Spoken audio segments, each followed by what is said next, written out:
Olá, estou de volta ao vídeo, estou muito alegre e estamos agora pelo portal piauihoje.com. Conecta você e o mundo. O programa é o Conexão Cultura, agora o podcast da cultura piauiense.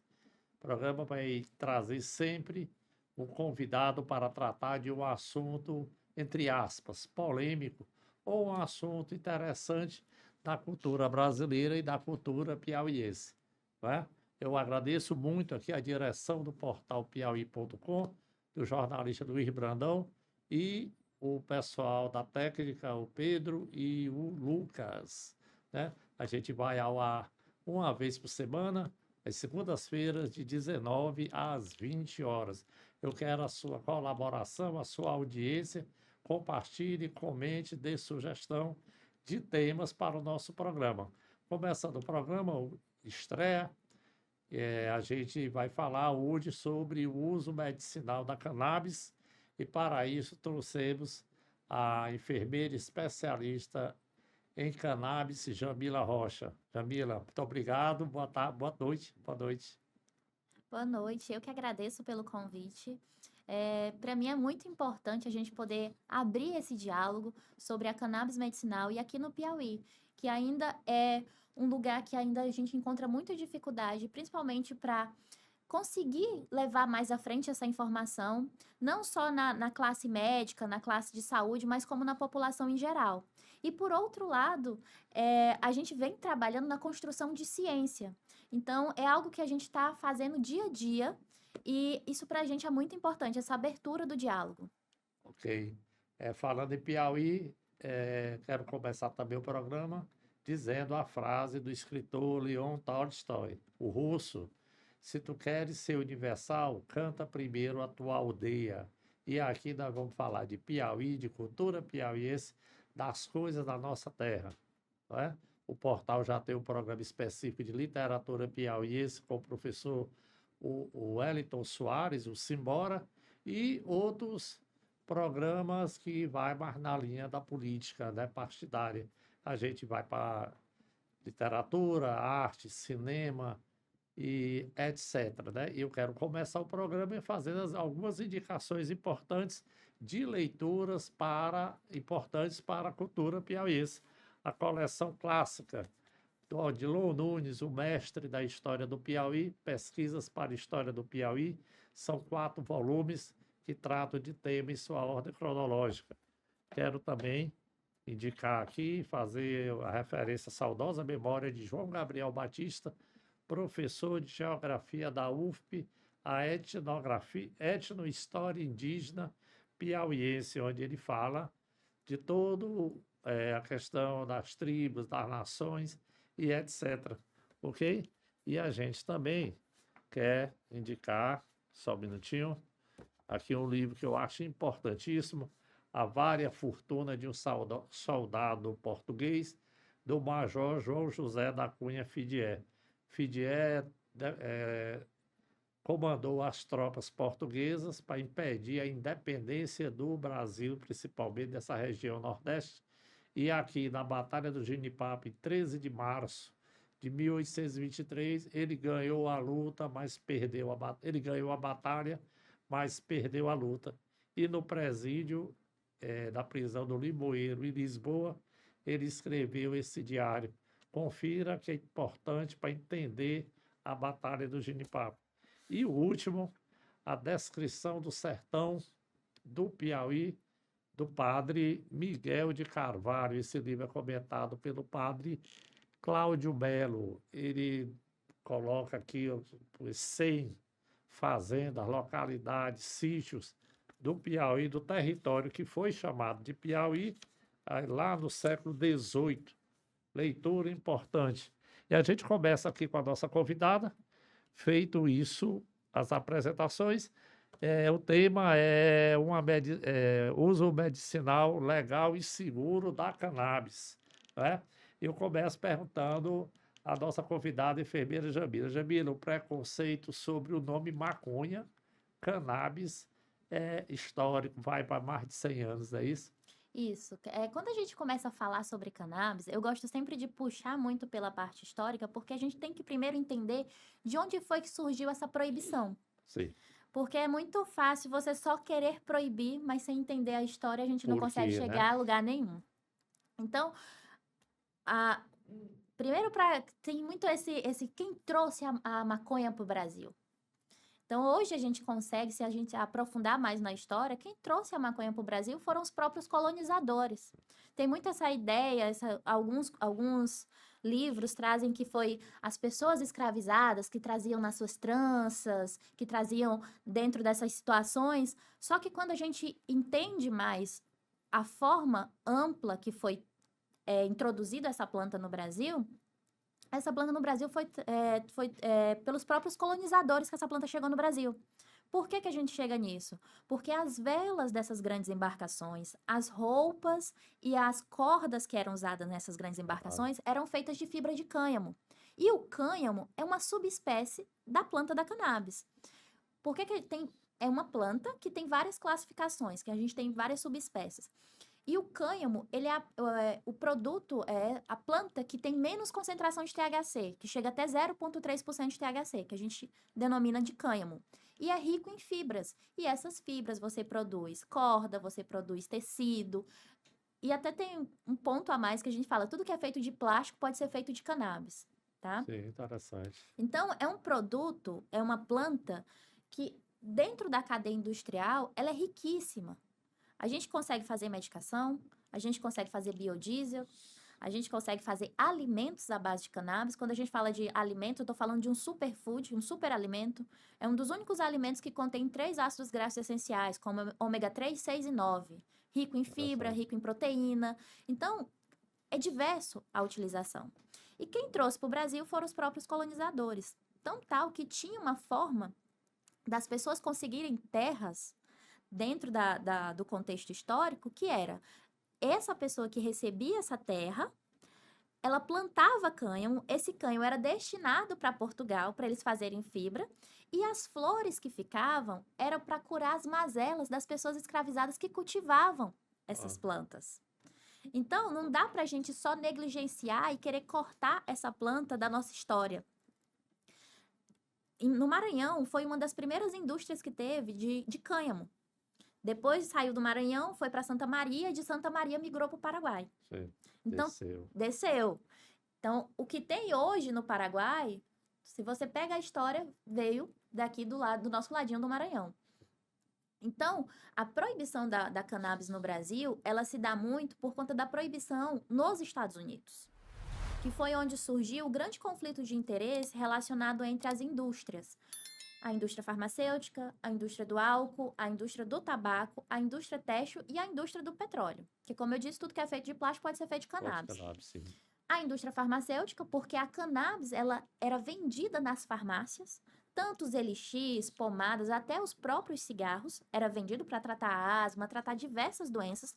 Tem até um manual de 1899 da Merck, que é uma farmacêutica alemã, que ela descrevia todas as patologias que poderiam ser tratadas com cannabis.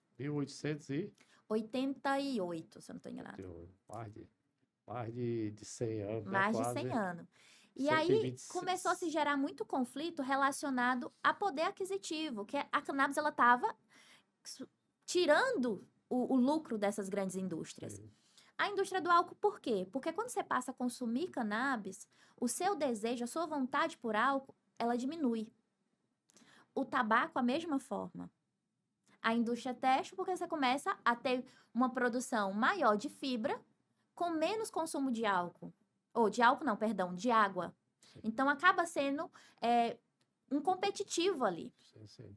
E aí, o que começou a se discutir? Em 1937, se eu não estou enganada, começou-se a disseminação de informações controversas sobre a cannabis. Inclusive, tem até um artigo que foi lançado que cannabis matava neurônios. E esse artigo, infelizmente, a gente só conseguiu ter acesso à metodologia dele depois de 40 anos. Então, foram 40 anos disseminando uma informação errada. Errada, sim. Porque quando a gente pegou a metodologia desse artigo, o que estava descrito? Eles pegaram 40 macacos e fizeram esses macacos inalarem a fumaça da maconha. sem nenhum aporte de oxigênio.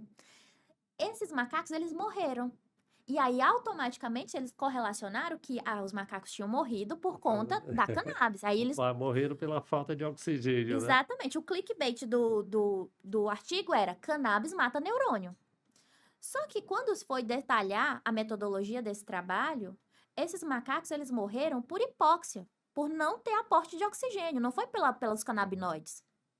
Então, com o passar do tempo, a ciência hoje nos traz outra ideia sobre cannabis, que cannabis ela não mata neurônios, cannabis ela ajuda na produção de novos neurônios e preservando também os neurônios que já existem. Então, ele ocasiona a neurogênese. Sim.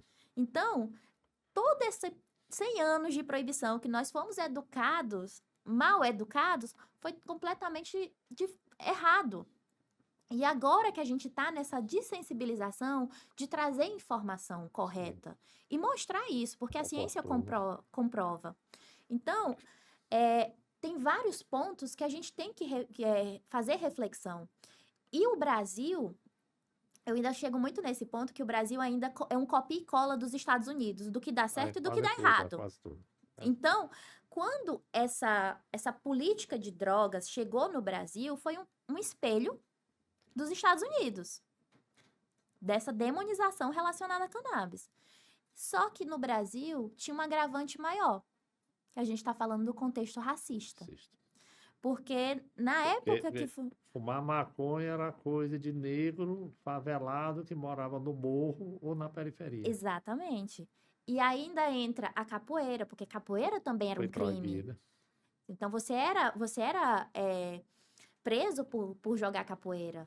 Você é preso por fumar maconha. Então, assim, tudo isso acarreta. Então, eu ainda digo hoje a maconha, ela só não é legalizada, assim, só ela não entra num estado, assim, de liberdade para quem é preto, pobre e favelado. Porque a gente sabe que é essa população que tem um alvo nas costas. Sim, sim. Porque se uma pessoa branca, de classe média alta, é pega com cannabis, ele não vai responder como tráfico, ele vai responder como usuário. Usuário, sim. Então, a gente ainda tem essa diferenciação dentro da nossa sociedade. Mas é com educação, com ciência que a gente vai chegando nesses pontos. Quando eu falo isso, eu não sou a pessoa que levanta bandeiras de vamos legalizar a maconha. Não é isso, gente. A gente tem que ter uma regulamentação. É o que eu ia te perguntar. Você deve ter sido chamada de maconheiro ou de defensora da maconha, né? Levanta esta bandeira.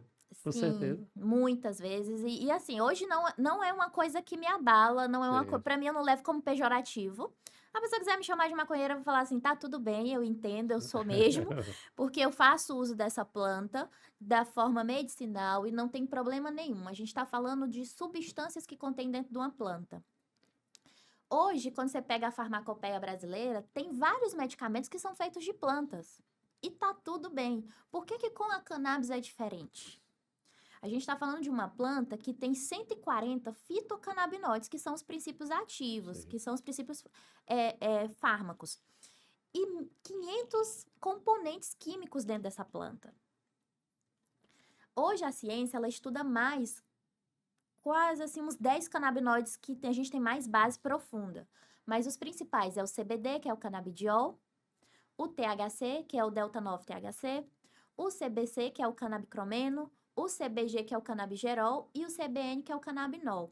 Então, esses são os mais estudados e que tem mais comprovações científicas. Para um tipo de enfermidade. Exatamente. Patologia. Tem alguns pacientes que eles precisam de blends específicos para ter um alvo terapêutico e ter realmente uma resposta terapêutica assertiva no seu tratamento. Às vezes as pessoas querem... As pessoas não, a indústria farmacêutica quer colocar a cannabis numa caixinha de falar que só o CBD funciona. Não é assim, gente. Cada paciente é individualizado. Cada paciente tem uma necessidade específica. Aí eu vou entrar um pouco mais a fundo quando a gente fala de tratamento com cannabis. Todo ser humano tem um sistema chamado sistema endocannabinoide. Todos mamíferos têm. Vertebrados também têm. O único que não tem são os invertebrados. Os insetos, coitados, nasceram sem. Mas todo mundo tem. Esse sistema endocannabinoide é um sistema de sinalização eletroquímica, que ele faz homeostase. O que é a homeostase? Homeostase é um equilíbrio natural que esse corpo precisa ter.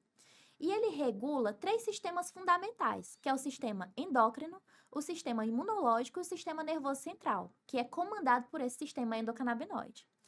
Esse sistema endocannabinoide ele foi descoberto em 1990. Então, a gente tem aí 35 Recente, né? anos. Recente. Infelizmente, os médicos não têm essa grade curricular na faculdade. Então, o médico que se Ainda hoje disponibiliza a não estudar, tem. ainda hoje não tem. Só tem 3 faculdades no Brasil que tem, que é a Unicamp, a UFSC e a UFRJ. Só essas 3 faculdades no Brasil que tem. Então, esse sistema regula todos esses outros 3. E qual é a principal função? Ele regula a temperatura, sono, fome, pressão arterial. Tudo é regulado por esse sistema endocannabinoide. E quem que modula o sistema endocannabinoide? São 2 neurotransmissores ligantes endógenos, são 2 moléculas, que é a anandamida e o 2-AG.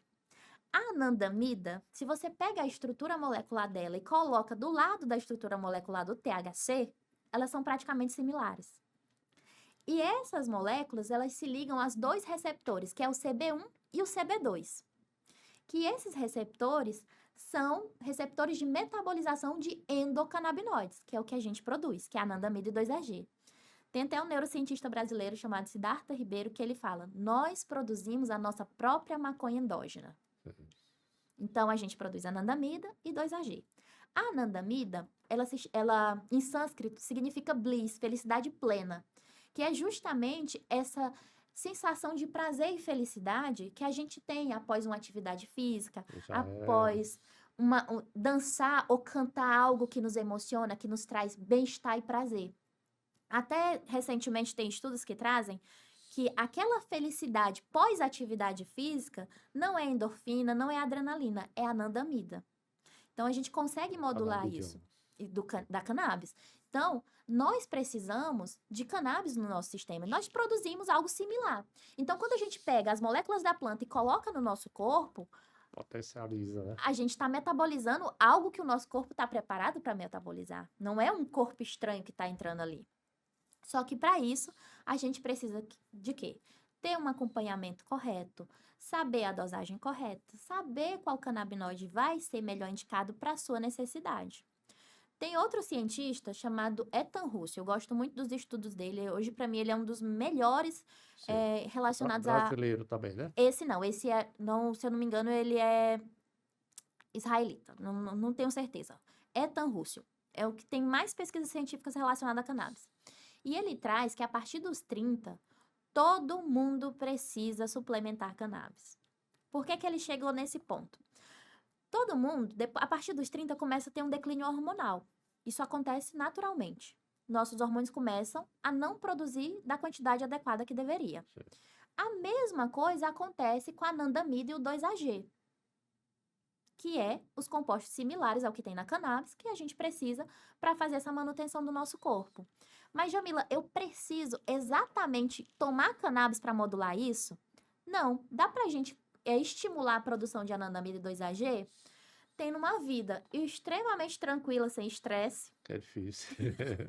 Fazer atividade física, ter uma alimentação super balanceada. Sabe aquelas dieta tipo mediterrânea? Sim. Naquele padrão ali.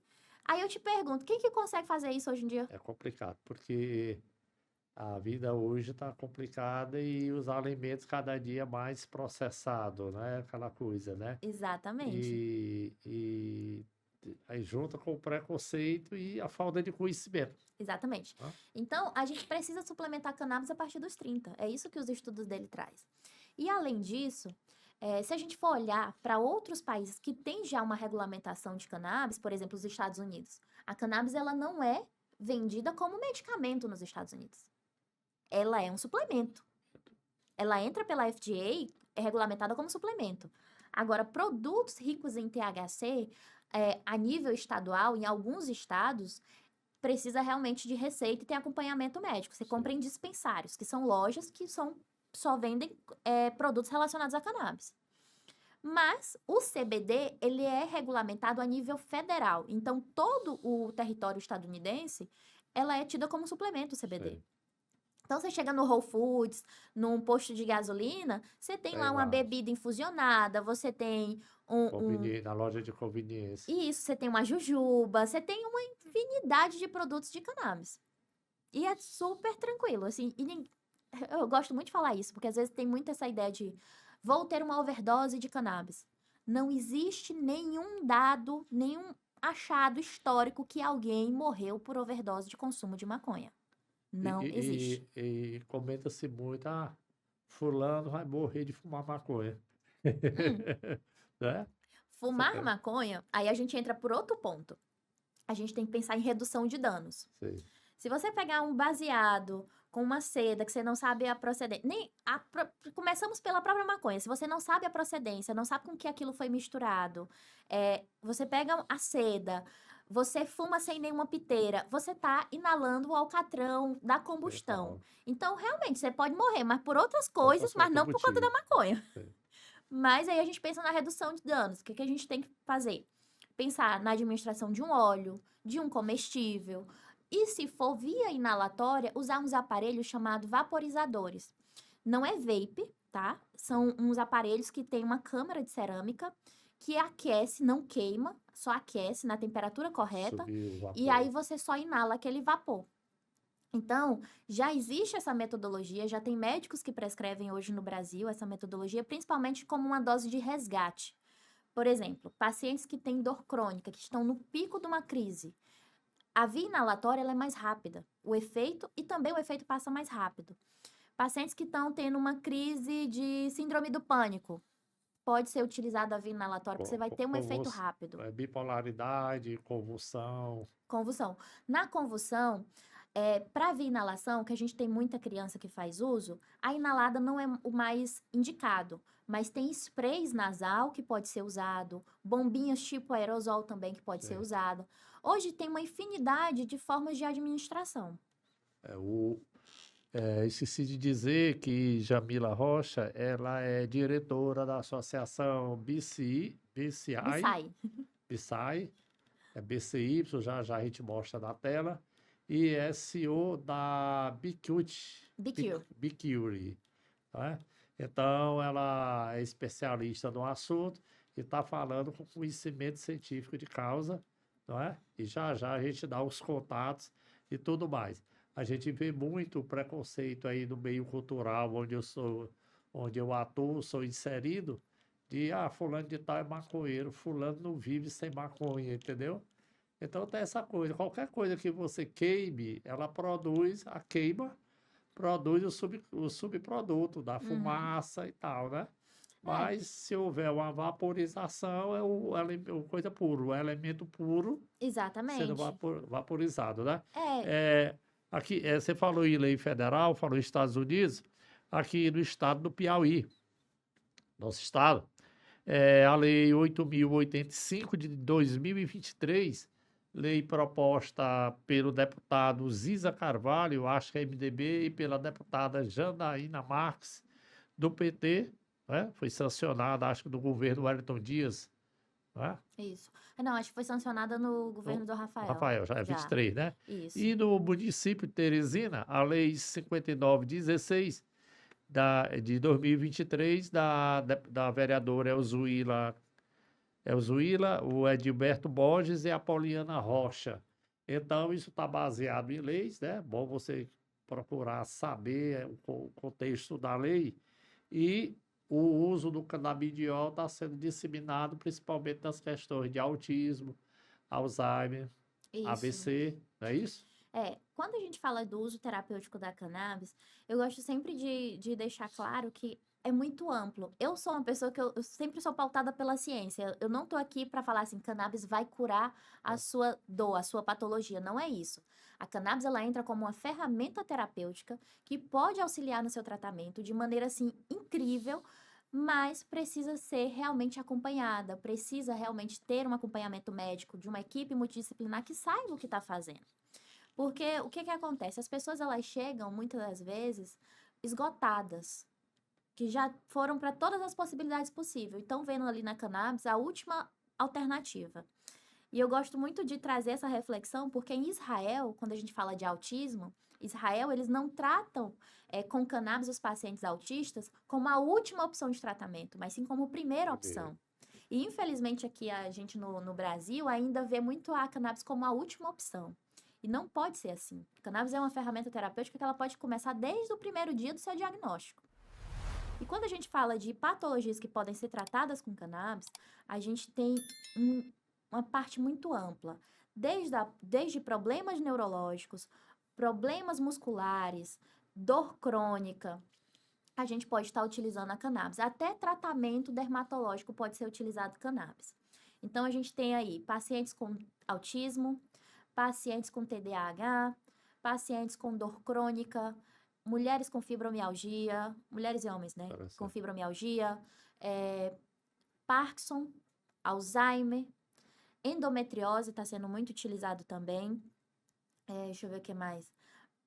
Pacientes oncológicos se beneficiam muito com o uso terapêutico da cannabis, principalmente pacientes que estão passando pelo processo de quimioterapia, porque a grande problemática está onde? Nesses pacientes, eles têm muita náusea e eles não conseguem se alimentar normalmente. Então, alguns médicos que eu acompanho, eles usam THC para poder fazer o acompanhamento desses pacientes, para administrar esses pacientes, porque o THC, ele aumenta a fome e a palatabilidade. Porque o THC, ele aumenta a produção de grelina, que é um hormônio que dá fome e aumenta o prazer na palatabilidade. Então, esses pacientes, eles estão no estado mais crítico, passando pela quimioterapia, mas eles conseguem se alimentar, conseguem ter qualidade de vida. Balanceamento, né, físico. Exatamente. Né, pacientes também que estão já em estado paliativo. É muito utilizado a cannabis nesses pacientes, principalmente para dar qualidade de vida. Não é porque você já tem um diagnóstico fechado, que você já está numa condição, que você vai ser negligenciado. A gente tem que olhar para essas pessoas com carinho e ter essa dignidade realmente, de ter qualidade de vida. Então, a gente tem várias possibilidades do tratamento da cannabis. Então, hoje é bem amplo. Jamila, parece que as coisas vão na contramão, né? Apesar de já ter essas leis, né? Apesar de a lei federal garantir o porte de 40 gramas, de até 40 gramas de maconha, né? Desde que não seja para fins de tráfico, dependendo da finalidade, não é? E na contramão, o STF está analisando a proposta do rol taxativo, não é?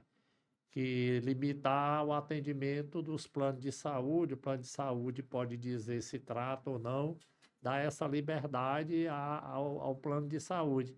E, vendo a entrevista dessa semana no outro programa de outra emissora, o pessoal da Associação Prismas, né, que cuida de autista, né, da causa de apoio ao autista, reclamando porque os primeiros que vão ser prejudicados vão ser os autistas, né? Sim. E já é difícil o acesso ao canabidiol, não é? E agora com esse rol, o atendimento, o acesso ao atendimento, e agora o rol taxativo vai dar a regalia do plano de saúde dizer atendo ou não atendo. Então é na contramão das coisas, né? Exatamente. Quando o STF ele descriminaliza 40 gramas, ele deixa também na mão ali de quem está fazendo a apreensão determinar se aquilo é para fins, desvio de fins ou se é daquela pessoa, né? Daquele usuário. Tem muitas camadas aí.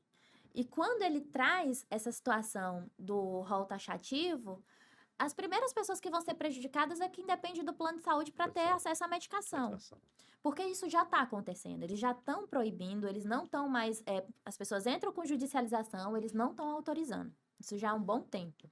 Normalmente, só através da via judicial, né? Isso, judicial. E aí, hoje, eles estão migrando isso para o Estado. Para o Estado custear esse tratamento. Eles não estão nem indo pela via de plano de saúde, porque o plano de saúde realmente não está custeando. Quando eu falo de acesso a cannabis, eu não posso ser hipócrita e dizer assim que cannabis está aí para todo mundo. Não é. Ué. Cannabis ainda é caro, é um tratamento caro dentro da nossa sociedade. A gente tenta diversas possibilidades, como criar associações para trazer um custo mais baixo para esse paciente, mas infelizmente até o custo de produção ainda é muito alto. Porque quando você fala de medicamentos à base de cannabis, eu não estou falando de uma planta que foi cultivada no quintal da minha casa que Sei. vai servir como medicação. E nem para sair cultivando à E nem para sair vontade, né? cultivando. A gente tem toda uma cadeia de produção que tem toda uma rastreabilidade, tem todo um controle. Desde qual genética que eu estou trabalhando, o solo, que não pode ser contaminado com metais pesados, nem pesticida, nem agrotóxico nenhum, porque eu estou falando de uma medicação. E essa planta ela é extremamente bioacumulativa. Então, tudo que tocar nela vai parar no produto final. Então, eu tenho que ter todo esse acompanhamento, a metodologia de extração correta, como que vai ser a diluição e comprovar isso, que todos os nossos produtos hoje vão para análise. Então, se cada frasco, se eu estou dizendo que aquele frasco tem 1.200 miligramas de CBD e 0,3 de THC, é porque realmente tem. Tem um QR Code em cada produtozinho para você ver onde foi feita a O análise, tudo processo, certinho. né? Todo o processo. Exatamente. Então, assim, é uma cadeia industrial. É uma indústria. Quando a gente fala de cannabis, a gente está falando da indústria da cannabis no Brasil, que hoje está tramitando essa possibilidade de regulamentação. Inclusive, foi até ontem o prazo que a Anvisa tinha de mandar o projeto de regulamentação para o STF. Mandou ou não? Não, tinha até ontem o prazo. Sim. E agora eles estão nesse bate-bola jogando isso para a indústria do agro, para o agro levantar essa frente. E aí tem um projeto de lei, que é a 399, que está aí tramitando, que é a parte da industrialização da cannabis no Brasil. Porque hoje, a cannabis, como que a gente consegue acesso à cannabis hoje no Brasil? Ou via de importação com autorização da Anvisa, o paciente tem a receita médica, entra no site da Anvisa, faz o preenchimento e recebe essa autorização. Entra no site da empresa, compra e esse produto sai lá do país de origem, ou dos Estados Unidos ou da Europa, e chega na casa do paciente. Não é taxado nem nada, chega certinho. Outra forma, farmácias convencionais. Tem algumas indústrias farmacêuticas que já têm esse produto, mas quando você vai olhar o preço desse produto, a gente está falando de um produto de 30 ml que custa R$ 2.500. Pois é. E não deixa claro a pureza daquele produto, Aí é que a gente chega no ponto não é? que esse produto que tem na farmácia não é produzido dentro do Brasil. Você sabe de onde é que ele vem? O China. insumo vem dos Estados Unidos, vem da Europa, vem da Colômbia, e aí chega no Brasil, aí eles manipulam, invasam e vendem na farmácia. Então você continua ainda financiando o lucro para outros países. Sim, E o entendi. Brasil fica onde? Aí se colocar para o agronegócio, tudo vai ser produzido Dentro aqui do Brasil. em grande escala. Em grande escala. Como se é produzido só? Vira O uma só- commodity. É como a o- soja, como Ah, o milho. E aí, o outro ponto que a gente chega, que eu gosto muito de validar, é o trabalho que as associações fazem. Então, hoje no Brasil, quem pode produzir cannabis são as associações. Então, existe já uma cadeia industrial a dentro do Brasil. associação de finalidade específica. Isso, a Associação de Cannabis Medicinal. Ah. Hoje, a gente tem em torno de umas 48 associações distribuídas no Brasil inteiro. A gente tem associações gigantescas, como a Abras, que tem mais de 40 mil pacientes. Hoje, a Absai, que a gente está aqui em Teresina, no Piauí, nós temos 270 pacientes. E esses pacientes, eles fazem, todos eles com receita médica, com laudo médico, com toda a documentação e sendo acompanhado por toda uma equipe. E a gente vai fazendo a evolução desses pacientes. Então, assim, não é brincadeira, é um trabalho sério. Sério, É um trabalho que a gente se arrisca muito, porque responsabilidade. muita gente ainda tem muito preconceito, ainda tem muita perseguição. Quando eu parei de trabalhar como enfermeira na assistência, eu peguei muito nome de louca. Você tá ficando maluca, você vai sair de um negócio sério para Ah, trabalhar numa coisa, vai virar maconheira, todo mundo... do emprego de carteira assinada para. Exato, você tá maluca? E foi aqui que eu me encontrei, assim, porque eu comecei minha história com meu sobrinho, que é autista, onde as medicações estavam fazendo efeitos adversos nele. Você imagina uma criança de 6 anos tendo crescimento de mama por conta de uma medicação. Ficava dopado o dia inteiro. E aí eu comecei a estudar, eu sou da primeira turma de pós-graduação validada pelo MEC no Brasil. E aí eu comecei a entrar fundo, aí fui trabalhando com uma empresa como representante, aí eu vi que eu poderia ser paciente, Ah, porque eu passei 10 anos, eu fiz uma cirurgia na minha coluna com 18 anos de idade. Eu tive uma hérnia de disco, eu fui bailarina, e aí eu tava vindo de uma turnê, e aí quando eu voltei sem caminhar praticamente. E aí eu fiz essa cirurgia e mesmo depois da cirurgia eu ainda passei tendo crises de dor recorrente. Aí eu ia para aquele São Marco, fazia bloqueio peridural, sim. saía com a bombinha de morfina com catéter na coluna, assim, era terrível a minha vida. Ah, E aí em 2018 eu consegui um médico, eu já tinha começado o tratamento com meu sobrinho, né? E aí eu fiz uma consulta com um médico que não era daqui de Teresina, e ele me prescreveu cannabis rico em THC de uma associação que é a Abrace, em João Pessoa, na Paraíba. É a maior associação do Brasil hoje. E aí foi onde minha vida mudou completamente. Mudou, minha parou. dor parou, eu comecei a ter qualidade de vida, eu comecei a me movimentar melhor, eu comecei a ter vida. E aí todo mundo da minha casa começou a falar assim, gente, esse negócio é diferente. Funciona. E aí, tudo com seriedade, com médico, acompanhado, tudo certinho. Receita, produzido por empresa autorizada, né? Exato, tudo Associação. certinho. Era a Associação Abraço, tem autorização, tem tudo. E aí, todo mundo da minha família ficou assim, surpresa. Eu falei assim, gente, como assim? Aí minha mãe começou a usar, meu pai começou a usar. Hoje toda a minha família usa, todo mundo tem sua receita, seu acompanhamento médico. E aí eu fui entrando mais a fundo e eu vi que ali era onde eu queria estar. E fora a minha família, os pacientes que chegam hoje pra gente, se vocês entrarem no Instagram da Bissai, vocês Eu vão ver vi. assim vários relatos de casos dos nossos pacientes. Tem um paciente hoje que a gente meio que acaba virando família, que é o Theo, que ele é filho da Vanessa e do João Paulo. E o Theo, ele chegou a ter 200 convulsões num dia. Eita. Então você imagina aí para uma família o filho chegar com 200 convulsões num dia. E aí a gente está falando de um paciente que é um dos primeiros pacientes a ter autorização, os pais terem autorização para plantar a cannabis em casa. Só que aí a gente chega no ponto que eu sempre falo, o quanto a ciência é importante, quanto a gente ter uma estrutura importante de análise, de teste. Eles não conseguiam chegar nos canabinoides adequados para o filho dele e na concentração adequada. E aí eles tiveram um episódio que as flores deles estragaram, né? Que estragou, teve mofo, a flor não presta para nada. Então é lixo, é descarte total. Por isso que tem todo um cuidado nessa cadeia de produção. O substrato, as misturas, o Isso, estrume, né? Falando mais popular, o isso. estrume, né? O Uma coisa substrato. que eu acho interessante falar é que as pessoas acham que se fuma a folha. E não é É. a folha que se Era isso que eu ia te fuma. perguntar. A pessoa planta em casa, conforme a legislação, e aí ele colhe a folha e ele faz o quê? Então, a folha tem canabinoides, mas é muito pouca. Passa no liquidificador. Se você passar ela no liquidificador e tomar ela, é rica em antioxidante, super nutritiva, mas não vai ter o efeito terapêutico que É. eu quero. Porque tem canabinoides ácido, ainda não está descarboxilado. Então, eu não consigo chegar no efeito terapêutico. O que que acontece? As plantas fêmeas, elas produzem a flor, que a gente chama de buds.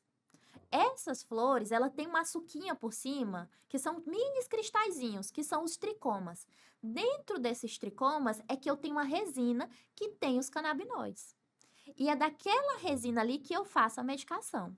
Então, eu preciso de plantas fêmeas produzindo adequadamente, tendo um produto tendo uma flor limpa, muito bonita, que não tenha nenhum contaminante, que não tenha nenhum inseto, que não tenha fungo, que não tenha, sabe assim, um padrão de qualidade. Sim, sim. Realmente a gente trabalha com padrão de qualidade. E aí, dessa resina, que pode ser extração via alcoólica ou pressão e temperatura, que é hoje que a gente trabalha na Bissai, que a gente preserva o máximo de pureza dessa planta, que a gente consegue fazer esse extrato e fazer a medicação. As plantas machos, elas não servem para nada. Porque essa planta é uma planta dioica, ela tem macho e tem fêmea. Sim. Então, pra gente, o que serve é a fêmea. E são as flores e não as folhas. Então, muita gente acha, ai, fulano é maconheiro, fuma folha de maconha. Não é a folha, é a flor, Sim. tá?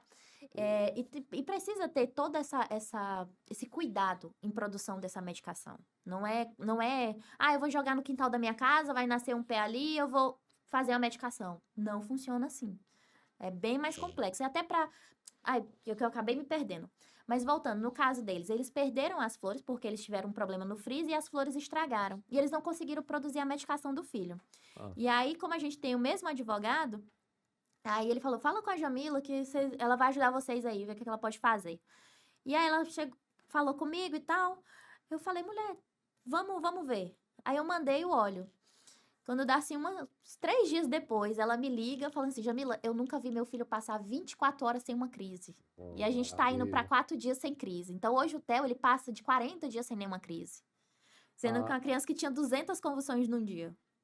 tem o depoimento de uma autoridade piauiense, né? Que hoje é ministro, que a filha tinha inúmeras convulsões por dia, né? E conseguiu legalmente, né, para tratamento com canabidiol, diz que a moça não tem mais nenhuma convulsão, né? É super interessante, porque assim, os estudos que comprovam a eficácia da cannabis em epilepsia de difícil controle, quando eu falo epilepsia de difícil controle, é aquela epilepsia que as medicações convencionais não têm mais efeito. Não consegue cessar a crise. É de um brasileiro, Elisaldo Carlinho, professor da Unifesp. Ele fez vários estudos correlacionando o uso da cannabis para pacientes com epilepsia de difícil controle. E é onde tem mais eficácia terapêutica, onde tem mais estudo robusto, é relacionando justamente a isso. Então, o Brasil ele é pioneiro em estudos relacionados à cannabis. Pois é. Então, só reafirmando, o programa Conexão, o podcast Conexão Cultura, o podcast da cultura piauiense, tá? Repito, minha alegria de estar de volta ao vídeo. Quero que você acompanhe o programa, compartilhe, comente no YouTube do piauihoje.com, né? E o nosso programa, este é pré-gravado, mas a partir do próximo vamos tentar fazer ao vivo, ok? E peça sua contribuição, colaboração via Pix para a gente manter o programa neste portal, né? Isso custa caro, são equipamentos caros, né? O portal também está querendo se estabelecer, né? E tem muitas despesas para pôr um programa no ar, seja ele qual for. Então, eu peço a sua colaboração aí, de qualquer valor, e a gente vê se fica no portal piauihoje.com por bastante tempo. Agradeço demais a contribuição de vocês, a audiência, né? E a gente vai falar, repetindo, de literatura piauiense, a gente vai falar de coisas boas do Piauí para o mundo, né? Para o Brasil, e do Piauí para o Brasil. E você tem que conhecer o que é produzido do Piauí, né? Os artistas precisam da sua audiência, de você ir a um show, assistir uma peça teatral, porque a artista também paga boleto, a artista também se alimenta, tem que comprar roupa e etc. É uma profissão, É né? verdade. Jamila, outro que está no rol dos preconceitos, né, histórico, o cara pergunta, por exemplo, muito músico ri dessa história. Tu é o quê? Eu sou músico, não, eu quero saber tu trabalha em quê? Porque, a grosso modo, o trabalho é só se for de carteira assinada, o contra-cheque concursado, entendeu? Então, a arte é uma É, forma de trabalho, de lazer, né? E os estereótipos, os preconceitos têm que ser quebrados, né? Aqui eu manifesto minha indignação contra o Congresso Nacional e principalmente o Senado da República, que deixa um senador agredir verbalmente uma mulher negra que até 12 anos de idade era analfabeta, né? Se tornou uma senadora, uma referência mundial, né? É grosseiro, é misógino e é atrevido, é tudo que é. você, não é? Então, é preciso que a gente tenha atenção para essas coisas. O programa não tem o interesse de fazer defesa política partidária, né? Sou cidadão piauiense, Jamila todos são aqui, e não se pode admitir uma tentativa de massacre, né, de constrangimento a uma mulher. E o idiota ainda diz, eu estou falando com a ministra, não é com uma mulher, né? Entendeu? É Então, assim, e inadmissível. também mostrar literatura, preparar a agenda da semana, essa coisa toda, né? O Conexão Cultura é o podcast da cultura piauiense. Jamila, você falou na Psy, na Bicuri, pronúncia Isso. está correta, Eu queria que você explicasse o que quer dizer essas siglas, é sigla ou nome, e como é que faz para se associar. Você já falou em associações que são autorizadas por lei de Isso. produzir e, e medicar, como você dizer, né? E outra pergunta que eu te faço, não é qualquer médico que pode sair receitando, né? Esse é um ponto interessante. Mas vamos por parte. Quem pode prescrever hoje no Brasil? Hoje a Anvisa regulamenta, tem na RDC 660 e na 327, quem são os autorizados à prescrição de cannabis no Brasil. Pode ser o médico, dentista e veterinário. São essas três classes da área da saúde que podem prescrever cannabis. O médico, ele precisa ter a expertise e conhecimento sobre os canabinoides e como que atuam os canabinoides naquela patologia. Mas não existe um protocolo, não existe uma especialização que seja exigida para esse médico prescrever. Então, o médico estando com o CRM ativo, ele pode estar prescrevendo cannabis. Qualquer área Qualquer da área. medicina. Qualquer área. Sim. A mesma coisa os dentistas e os veterinários. Essa é uma forma, quem pode prescrever. Como faz para ter acesso? O médico prescreve, mas você não pode ir numa farmácia qualquer comprar. Então, hoje tem alguns medicamentos de cannabis na farmácia, que esses custos mais altos, que ainda esses insumos vêm dos Estados fora, Unidos importado. e colocados na farmácia aqui. Ele pode ir por essa via, ou se o médico prescreve um produto de importação, que aí no caso a gente entra com a BQ. A BQ, os produtos são produzidos na Califórnia. Da Califórnia vem para o Brasil, vai para a Índia, vai para a Colômbia. A gente distribui em vários países. E chega no Brasil também. E se o paciente quiser, não, eu prefiro usar um produto que seja feito no Brasil, ele pode recorrer às associações. Para as associações, como que esse paciente chega também? Nos importados é muito simples. Receita, autorização da Anvisa no site do Gov, compra no site da empresa, recebe em casa. Das associações... Caríssimo. É. Caríssimo. Não é barato, porque você ainda tem frete para pagar, não é taxado, mas tem frete para pagar. E aí tem as associações. Na associação, você precisa se cadastrar e pagar uma taxa associativa para você realmente comprovar que você faz parte do corpo associativo. Sim. Você se cadastrando, você garante o direito de poder comprar a sua medicação na associação. Até para bancar a produção. Exatamente, que não é barato o custo de produção. A taxa de associação... Hoje na Absai, a taxa de associação é R$250, esse valor é anual. Ele paga uma vez quando ele vai começar o tratamento e só renova com 1 ano. E aí ele tem direito desse 1 ano inteiro fazer o tratamento dele tranquilo. E aí ele pode comprar, depende muito da prescrição do médico, né? Depende da posologia, mas às vezes um frasco demora 2, 3 meses para tratar. É gota, né? É gota, são gota, é um óleozinho que é uma gota e via sublingual. Acho que eu trouxe o meu aqui, eu posso mostrar aqui. Vai ser. Lembrando que o portal piauihoje.com, ele conecta você e o mundo, conecta você ao mundo, ok? Dirigido aqui pelo jornalista Luiz Brandão, e a quem eu agradeço muito, né, o convite para fazer parte dessa grade de programação. Seja, Bila. São só umas gotinhas, ele é um óleo. Esse óleo que a gente usa é MCT, é triglicerídeo de cadeia média, até para a gente manter a estabilidade desse produto. E, de acordo com a prescrição do médico, a posologia, né? Por exemplo, 2, 3 gotas, de 12 em 12 horas ou de 8 em 8 horas. E a administração dele é via sublingual, é colocar umas gotinhas embaixo da língua. Esperar 60 segundos para absorver e depois engolir normalmente e tranquilidade na vida. Legal. É que às vezes quando a gente fala do produto, as pessoas pensam que a gente vai trazer um pacote de maconha, alguma coisa. Gente, a gente está falando de uma medicação. É uma indústria que trabalha com a matéria-prima, ou a cannabis. Isso. Não é? Da mesma forma que todo medicamento tem uma matéria-prima, né? Eu lembrei que muitos ambientalistas dizem que na floresta amazônica tem matéria-prima para curar todas as doenças, né? E a gente vê o quê? A ânsia do desmatamento, da indústria, né? De passar a boiada, não é? E cannabis, ela é um saber ancestral.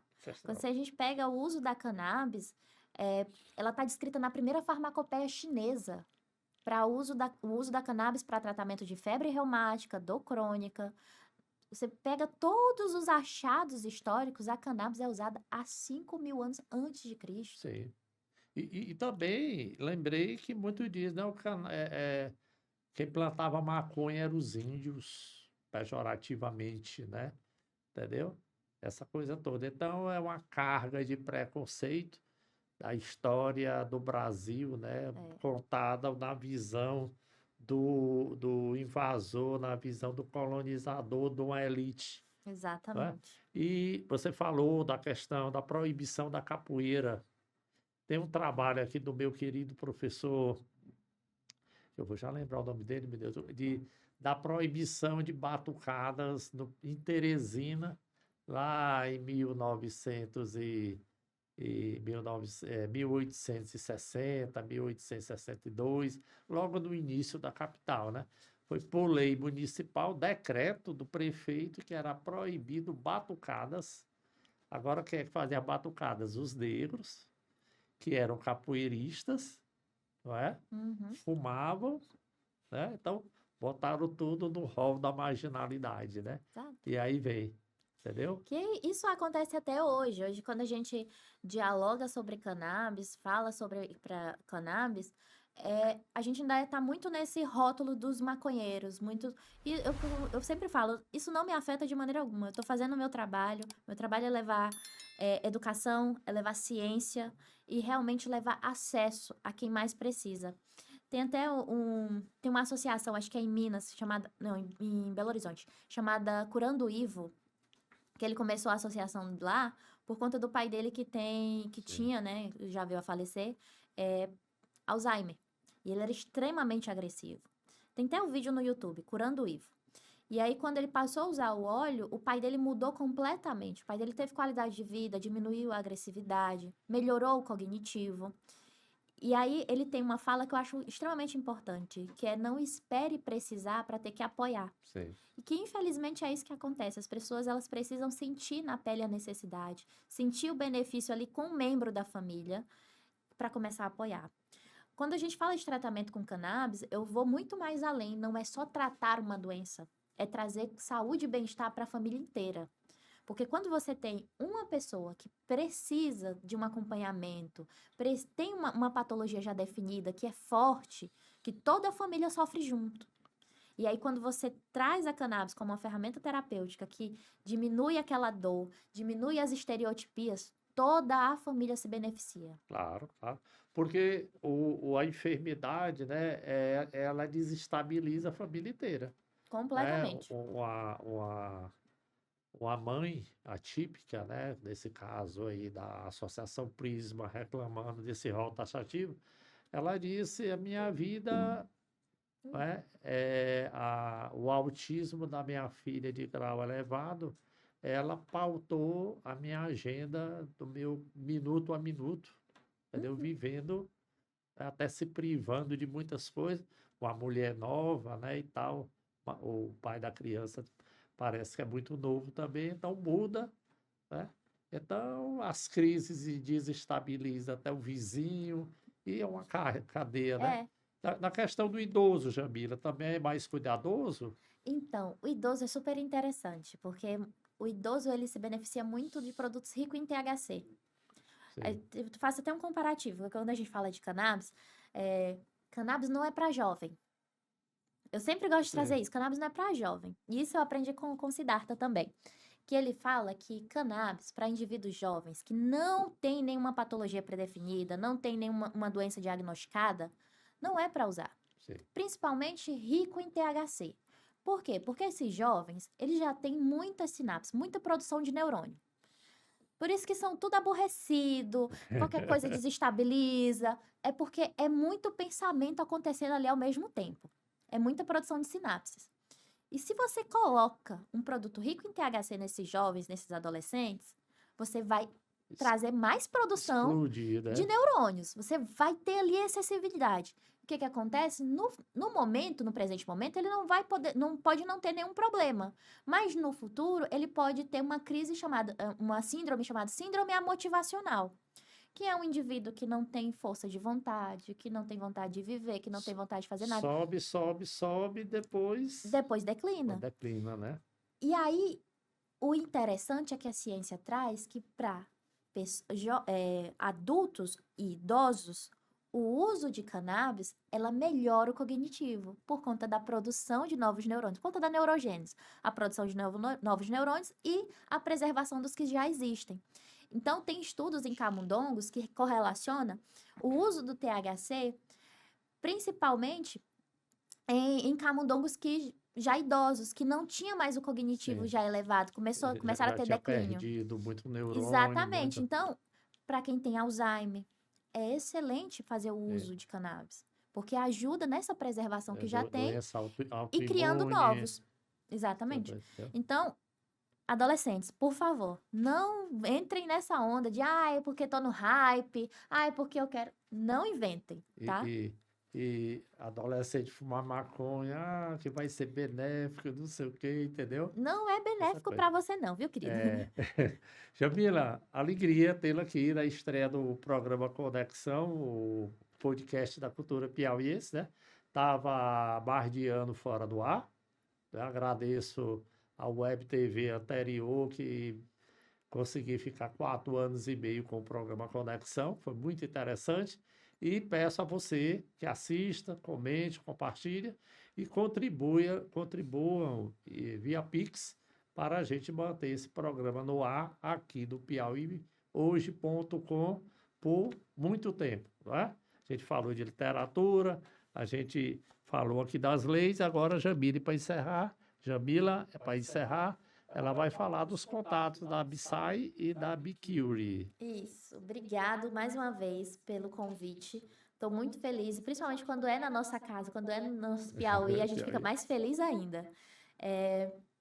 Hoje a gente tem o canal de comunicação via Instagram, então tem @BQBrasil e tem o @Associação Bissai. Aliás, acho que eu errei. É @Bissai Associação, BCY. Você me perguntou e eu acabei não falando. O BQ é Seja Cura. Sim. E o Bissai é o B de ser, seja, e o CY é mãe e acolhimento em Tupi-Guarani. Oh, legal, que coisa Porque a linda. Bissai é realmente isso, não é só um ponto de venda de produtos de cannabis. A Sim, gente realmente nossa. acolhe esses pacientes. Tem paciente que chega, que o médico não quer prescrever, e aí a gente faz encaminhamento para outros médicos que já têm a expertise em cannabis. Então, assim, ninguém sai desassistido. Não é também qualquer médico, né? É. Você chegar para o seu cardiologista, receite aí Não canabidiol. funciona assim. Mesmo ele tendo conhecimento e Isso. apoiando? Não, ele tendo conhecimento e apoiando, ele pode prescrever sem problema nenhum. A gente tem cardiologistas na equipe que prescrevem já. Mas tem médicos que não têm a expertise, que não estudou, não foi a fundo. E tem outros que já... médico preconceituoso.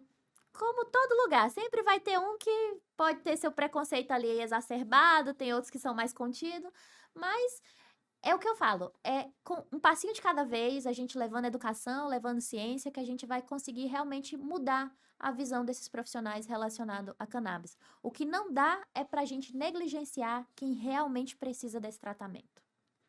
Beleza, então a gente agradece demais, entendeu? Foi lindo, foi lindo, foi lindo. E eu encerro o programa lembrando o mestre Gilberto Gil, queridíssimo, né? Tu, pessoa nefasta, vê se arrasta teu mal, que te arrasta debaixo do chão. Entendeu? Isso é para os preconceituosos. E para você que assistiu, curtiu e gostou, o meu agradecimento e lembrando Mariano Marques, um beijo no teu coração. Obrigado, até a próxima semana.